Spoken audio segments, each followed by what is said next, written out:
A slew of political reactions have also come in to the Prime Minister's message on democracy, because soon after that particular press conference, even at the US Congress, in that joint sitting that he addressed, the Prime Minister time and again spoke about how India and the United States together are democracies winning and are democracies that deliver. So that message also has resonated here in the country at a time when you've had this narrative, at least attempts to set a narrative, particularly by international media groups, that there is a violation of human rights that's repeatedly happening in India, that minorities don't have a say, that minorities don't have a voice. And the Prime Minister's message to that is very clear. He says that democracy is India, essentially. Democracy is written in our constitution, it's in our DNA, it runs in our veins. And he also started off very clearly by saying, I'm surprised to hear you say that anyone says India doesn't have a vibrant democracy.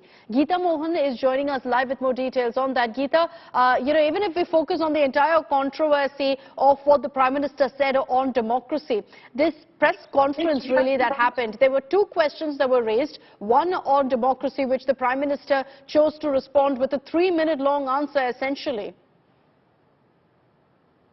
That's right. Prime Minister Narendra Modi has completely shut down those who were questioning the record of India, credibility of the Indian administration and the Modi administration when it comes to the human rights record. It also comes at a time when there have been Democrats as well as Republicans who have written who wrote to the president, urging the president to take up the matter of human rights with Prime Minister Narendra Modi.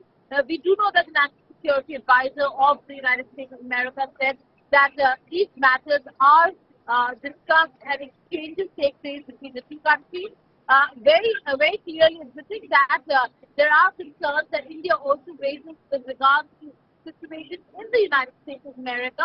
But having said that, this also comes at a time when we're looking at Prime Minister Modi being accorded the kind of respect that he is accorded at the Congress to address to the House of Representatives and the Senators, and the message that was put across the standing ovation by all those, including Congresswoman Jayapala, clearly shows that there is a sense in how America now is viewing the Modi administration, and there has been a huge shift in that stance as well when it comes to how they want to discuss the matters. It no longer is about what America raises, but the exchanges that the two sides have on issues on in both countries. But if we were to ask that question, Geeta, of what's been raised, was any mention of anything even remotely about democracy, about some of these reports suggesting that, minorities are being targeted? Was any of that raised in the bilateral? So what we are given to understand is that all issues when it comes to India and the United States of America were discussed, but the conversations with regards to the situation on the ground certainly was not a paramount, did not consume a lot of the time of the leaders or the delegation.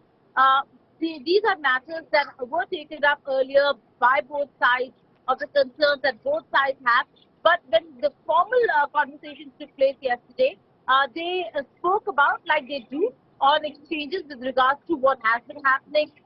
They did go quite aware into the room that there are letters that have been written to the president with regards to the human rights situation.